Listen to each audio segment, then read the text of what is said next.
গ্রামীণ হাওড়ার বাউরিয়ার রামেশ্বরবাটি সাধু হরিবাসরে রামেশ্বরবাটি পূর্ব বুড়িখালী বৌলখালী গ্রামবাসীবৃন্দের পরিচালনায় অনুষ্ঠিত হল অষ্টম প্রহর ব্যাপী হরিনাম সংকীর্তন। গত 22শে মার্চ শনিবার থেকে অধিবাসের মধ্য দিয়ে শুরু হয় হরিনাম সংকীর্তন। আর 24শে মার্চ সোমবার শ্রী শ্রী মহাপ্রভুর ভোগের গান হয়, তারপরে বিতরণ করা হয় মহাপ্রভুর ভোগ প্রসাদ। এবছর এই হরিনাম সংকীর্তন 32তম বর্ষে পদার্পণ করল। এদিন মহাপ্রভুর গান ও ভোগ প্রসাদ গ্রহণ করতে বহু ভক্তের সমাগম ঘটে।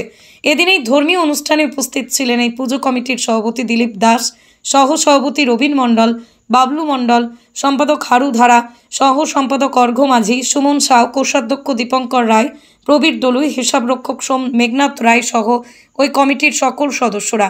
এদিন প্রায় 1000 মানুষের মধ্যে মালসা ভোগ বিতরণ করা হয়।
বাবার মন্দিরও আছে, বাবা পঞ্চানন্দ বাবা, ভোলা বাবা, শীতলা রয়েছে।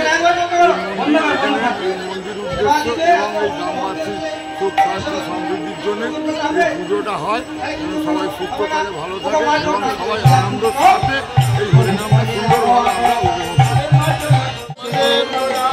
এই হরিনাম সংকীর্তন এবছর 32 বছর পদার্পণ করলাম। হরিনাম হরিতে এটা আরম্ভ হয়েছে 8ই চৈত্র, ইংরাজি 22শে মার্চ। এটা হচ্ছে রামেশ্বরবাটি গ্রামবাসীদের পরিচালনা অষ্টম পল্লবী হরিনাম সংকীর্তন, যার শুভ অধিবাস হচ্ছে আগামী শনিবার 22 তারিখ 22শে মার্চ।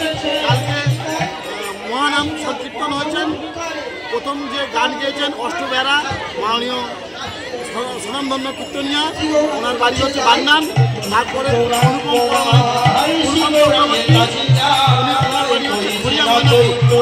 ভালো গান করেছেন। আমাদের অনুষ্ঠান হরিনাম সংকীর্তন চলেছে ভোর 5টা পর্যন্ত। আজকে হচ্ছে মহোৎসব, যার সূচনা আরম্ভ হয়ে গেছে। এখন বর্তমানে ভোগের গান চলছে। এটা আমাদের অনুষ্ঠানের সমাপ্তির দিকে এসে গেছে এই ভোগের গান। তারপরে আমাদের মহন্ত বিদায় আছে, মহন্ত বিদায় পর আমার অনুষ্ঠান। ব্যুরো রিপোর্ট, আমার কলম।